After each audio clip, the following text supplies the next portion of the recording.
Hello, welcome to Lemon Stews, where we talk anything and everything in entertainment. I'm, of course, Lemon himself, Zeke Lemon, and this is my review for the November 8th edition of Friday Night SmackDown. But before we get into that, let's get the house clean out of the way, shall we? To leave a like, comment below, let me know your thoughts on this week's episode of SmackDown, and of course, hit that subscribe button as it helps me grow into my YouTube career. I would greatly appreciate it. Now, with all that out of the way, let's get into the review, shall we? So, we are now fully behind Crown Jewel, and we are in full throttle onto Survivor Series.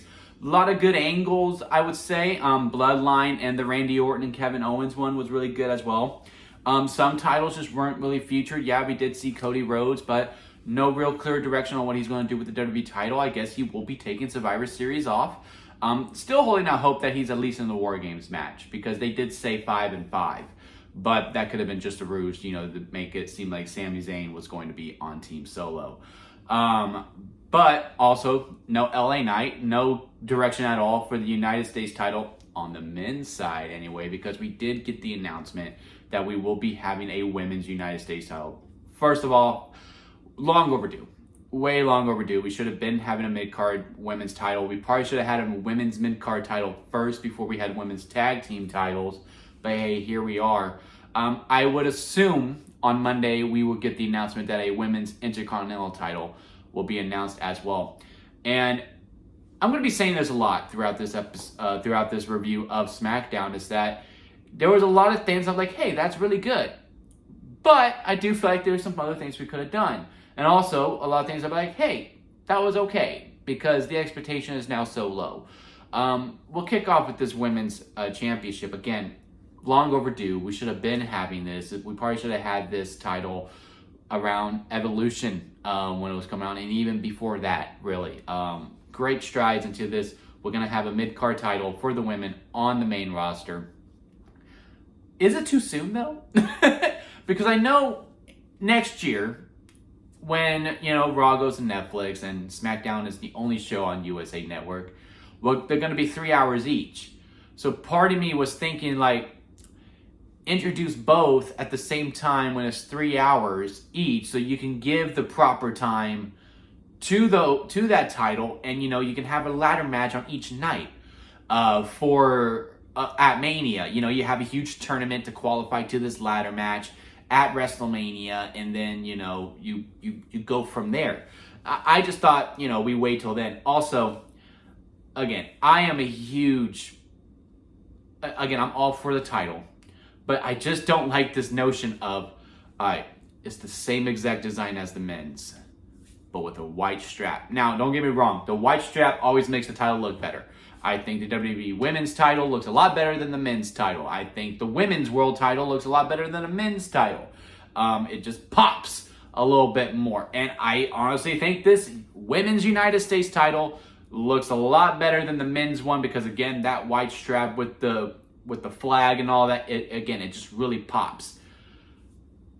I just don't like how we have to put women, because we're not saying the men's United States champion, but we make sure to say the women's United States champion. And I just feel like if you wanted to be within the same realm, the Lady Liberty Championship was right there, and you put the Statue of Liberty on the belt, I think it would have been pretty cool, and it would have carved its own path for it.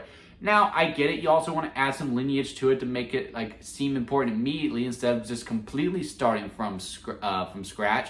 But I think the women could have been just fine with it. Now, again, it's a very, very minor nitpick. By today, really. I'm just talking about because this is how I felt at the time. It's just that I'm over it. And I'm all for, the women's United States title. And again, I like the belt with the white strap, and I'm sure I'm going to feel the same way when I see the women's intercontinental title whenever it is announced, because it's going to be the same design but with the white strap. I have come to just expect that at this point. But I just feel like there was just another belt that was there that really could just really pave their own path, and it would have been just fine. Again, Lady Liberty championship, or just Liberty Championship. It's the Statue of Liberty, and the Statue of Liberty is a female. We could just call it the Liberty Championship. I'm saying, hey, why are you calling it the women's? And I'm saying Lady Liberty. But hey, it is what it is. I'm all for it. As for who I wanted to be the first champion, is Chelsea Green. There is no doubt in my mind. I do not know how we're going to book this, because, again, I would have thought we would have just done ladder matches on Mania. And I don't know when we announce this. And I also think maybe it's a little too soon. maybe the women's War Games match is going to be a free-for-all, and it's just whoever gets the pin first. I don't know, but I am curious to see how it goes through and see how long it progresses. Maybe we just announce it for a little bit, and then maybe when we do get to January, then we start the tournament. We're just going to build excitement around it. Because again, it's just like with the 2 hours, I mean, hell, we're barely able to get the titles that we have currently onto the show. Ain't that right, Crash? Because like I said on this week, we didn't really have much with the WWE Championship. And we also didn't have much, we had nothing at all for the men's United States Championship as well. So now we're going to add another title to a 2-hour show. I don't know. But we will see. But again, it is long overdue, and I am all for it. As for the other thing, I'm like, hey, that was pretty good. Or, you know, it's good enough because that's kind of what I expect. It's with this tag team division, man. Because, look, this year has not been a good year for the men's tag team division overall. They split the titles. It's like, okay, we're going to really expand it. They're going to be their own entities. We got new designs. It was long overdue for our new designs. And we really haven't done much. I mean, I honestly sometimes forget Finn Balor and JD McDonough, all the World Tag Team Champions on Raw. And we are starting on SmackDown with the Motor City Machine Guns, where it does seem like, hey, what they're just going to do, you know, free title matches on TV just to build the prestige up. And I'm all for that. Again, it's bare minimum stuff. But hey, you got to start somewhere. And also, we are expanding the storylines a little bit. DIY is having some conflict. They had a match with Pretty Deadly. It only went a minute. My only complaint to that is, again, unless DIY turns heel, because I'm really not interested in seeing another breakup angle between Johnny Gargano and Tommaso Ciampa. Sure, the main roster crowd, the casuals, if you will, it's going to be new to them, and maybe they'll be interested in it, but I just don't think they're as interested in Johnny Gargano and Tommaso Ciampa as characters as the NXT crowd, because Johnny Gargano and Tommaso were NXT for the longest time. They're just other faces on the main roster right now, and it just is what it is. So I just don't know if that angle, again, if they're given time, I'm sure they're smashing out of the park. I just don't see the main roster crowds, the casuals, responding to that feud on the main roster as they did on NXT. And I just kind of hope, you know, Tommaso does get through Johnny Gargano and they just go heel. And because we do need some more heel tag teams. And I just don't like how we're just bodying Pretty Deadly. Pretty Deadly should be built up more because, again, we need heel tag teams. We have face tag team champions. But again, if DIY turns heel, then I guess it's fine. I kind of liked how Tommaso didn't tag Johnny in at all. And again, it was just a little quick. But at least we are presenting stories within the tag team division, which is what we've been crying for. And we are starting to get that. Bare minimum, but we are starting to get there. Then we had Motor City Machine Guns versus A-Town Down Under. I guess they're just not breaking up at this point. Looks like that just got completely dropped. And they had their match. It was going to be the Grayson Waller effect. We were going to give them some promo time. And and then they got turned into a match for the tag team titles. And it was just like, okay, cool. It was fun. It was fine. Motor City Machine Guns wins. They get to the back. And then it turns out, hey, Street Profits got next. And it's going to be another tag team title match. And DIY looks pretty upset with that. Or at least Tommaso Ciampa does. And again, it's bare minimum stuff. It's bare minimum stuff. But I'm just happy WWE is giving me what I want. And then as for the other things, we have the women angle. And, you know, Nia Jax and Tiffany Stratton versus Bianca Belair and Jade Cargill. It's the same exact thing I'm going to say that I did on my Raw review as well. I am fine with Nia Jax and Tiffany Stratton mixing it up with the tag team champions. All for it. Nia's got to lose the belt. I just don't want the titles to be meshed at all. It was a fun match. And again, it was more about the angle than it was for the actual match. Because we're still driving the drift between Nia and Tiffany, where Tiffany will eventually turn babyface. And we had Candice LeRae, who's going to take over Tiffany's spot with Nia Jax. She's trying to earn her good graces. She did not have a good showing against Bayley as a character, not in real life. I thought, you know, the Bayley and Candice LeRae match was fine. It just seems like 50-50 booking, where it is kind of... WWE hasn't done good with not doing it, right? And they've just been telling the stories they want to tell, and they want to showcase who they want to showcase. And it's not just about, well, if you get a win, then you get a win, then you get a win, then you get a win. It was just that they've done it for so long within the old regime, where, you know, it's kind of like with someone, oh man, this is a horrible example. it's kind of like when someone has a really bad habit. We'll say that. They have a really, really bad habit of doing something. And then they stop doing it. And you're like, good, I'm so happy for you. And then you see them pick up that bad habit. They don't do it, but they pick it up. And you're just like, ah! And you start to freak out for them a little bit. And that's just kind of what it feels like when we do this 50-50 stuff with Candice LeRae and Bayley. But then Candice LeRae comes out, causes a distraction where I don't really think we need to protect Nia and Tiffany this much within the tag team match. Like, I get it, Tiffany's Miss Money in the Bank. Nia Jax is the women's champion.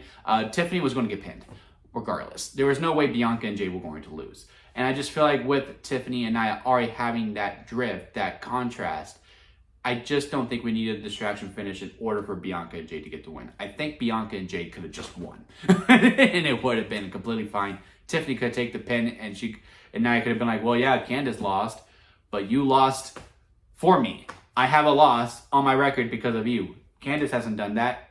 Candice has actually got me a win. So I don't know. And it would have been just fine. I don't think we really needed to do that angle. But again, it's not really about what we're doing right now. It is about the destination. And Tiffany should be cashing in pretty soon. Maybe it's next week when we do Naomi versus Nia Jax. Which I am kind of puzzled because Survivor Series is right there. And I feel like we really could have built up some more promo time with Naomi. I don't expect her to win at all.